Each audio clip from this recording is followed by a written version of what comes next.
Salut, je suis Adèle et aujourd'hui nous allons parler de la dichotomie amoureuse.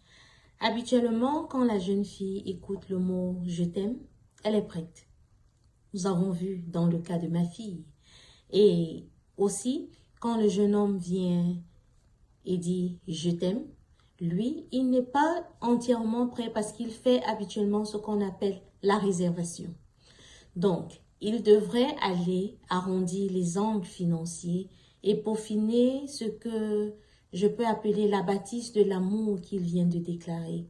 Et dans le concept de cette poésie, la jeune fille a besoin de savourer la présence rapidement, et tandis que le jeune homme est retourné aux études. Et la jeune fille écrit au jeune homme, et puis il lui répond par la suite. Allons découvrir. Dichotomie amoureuse.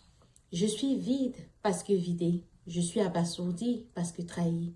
Dans la joie et la patience, je t'ai aimé sans méfiance. L'effort de te dire en ce jour qui je suis me roule dans la farine du remords et l'ennui. Tu es conscient que je suis une âme brisée. Avec toi, je sentais ma vie bien se friser. Toujours, j'ai fait le pas épistolaire vers toi. Je ne me suis jamais rendu compte de l'émoi. Oui, celui dans lequel tu me tremperais un jour. J'ignore t'avoir offensé et pense t'avoir offert tout mon amour. Au fond de mes réflexions morbides, j'ai voilé ton aspect sordide. Tu m'as supplié de devenir ton ami. J'ai accepté sans infamie. Aujourd'hui, je me sens apeurée. L'amitié que je t'accordais s'est envolée. Avec l'épée de la solitude, tu t'es caché derrière tes études. Pour me montrer combien tu es peu reconnaissant, que c'est insouciant ton caractère peu compatissant. Au rythme de mes larmes mélancoliques, va seul et charmant vers la gloire angélique. Ah, mon ami, il est facile de jouer les victimes, surtout quand la vie qu'on désire n'est pas élaborée par une plume. Dans la croisée des chemins, il est important de connaître des détails.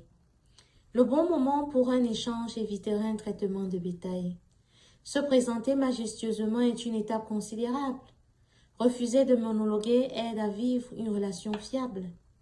Se balancer des idées nuageuses te plongeront dans des attentes silencieuses, parfois dans une imagerie spéculative non productive et malicieuse. Depuis quand une missive est une base suffisante pour connaître son prochain? Afin de bâtir une vie, il faut s'asseoir pour calculer la dépense du lendemain. Ne sais-tu pas que tout être vibre dans le sens de ses intérêts capitalisés? Une considération de ton être t'invite à un échange plus que verbalisé.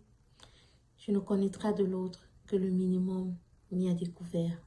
Alors, si vous avez aimé, merci de vous abonner, de partager et surtout,